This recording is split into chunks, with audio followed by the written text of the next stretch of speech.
In the next few videos, we'll talk about large-scale machine learning, that is, algorithms for dealing with big data sets. If you look back at the recent 5 or 10-year history of machine learning, one of the reasons that learning algorithms work so much better now than even, say, 5 years ago is just the sheer amount of data that we have now and that we can train our algorithms on.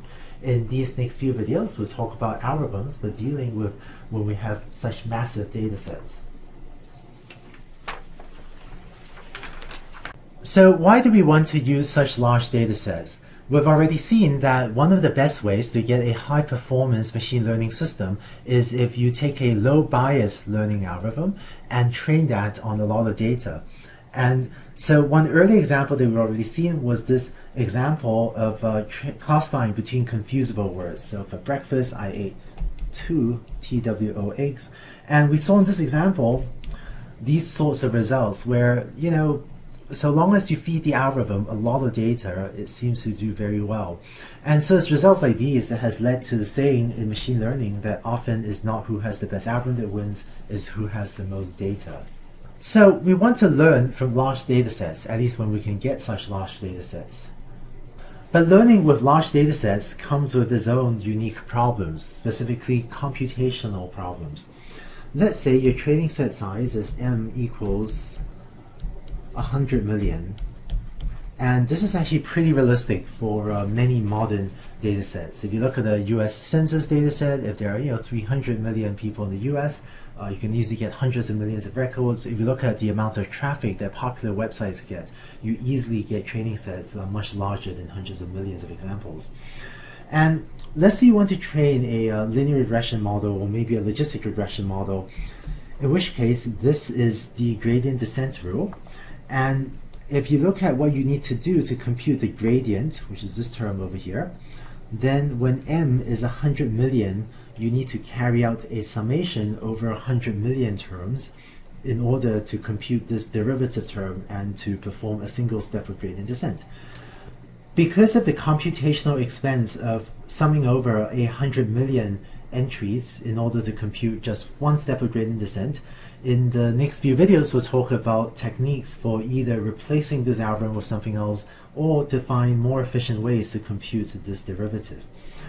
By the end of the sequence of videos on large-scale machine learning, you know how to fit models, linear regression, logistic regression, neural networks, and so on, even to data sets with, say, 100 million examples.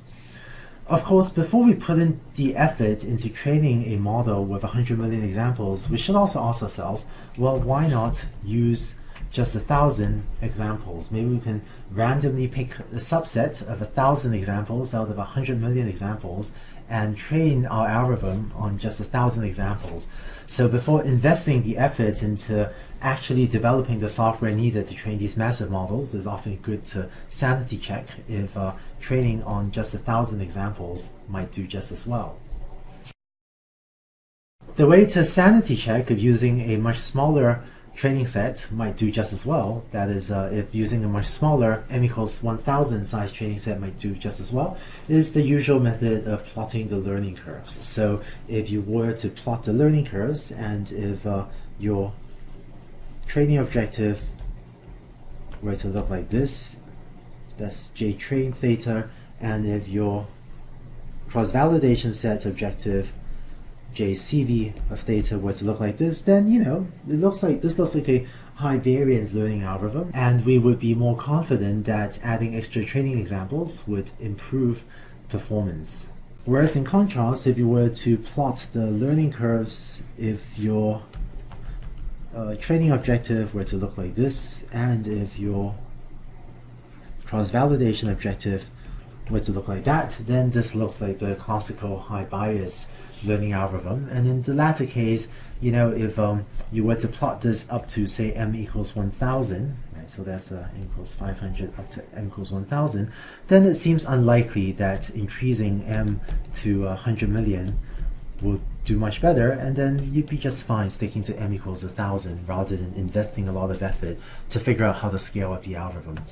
Of course, if you were in the situation shown by the figure on the right, then one natural thing to do would be to add extra features or add extra hidden units to your neural network, and so on, so that you end up at a situation closer to that on the left, where maybe this is up to m equals 1,000, and this then gives you more confidence that trying to add infrastructure or change the algorithm to use much more than 1,000 examples, that might actually be a good use of your time.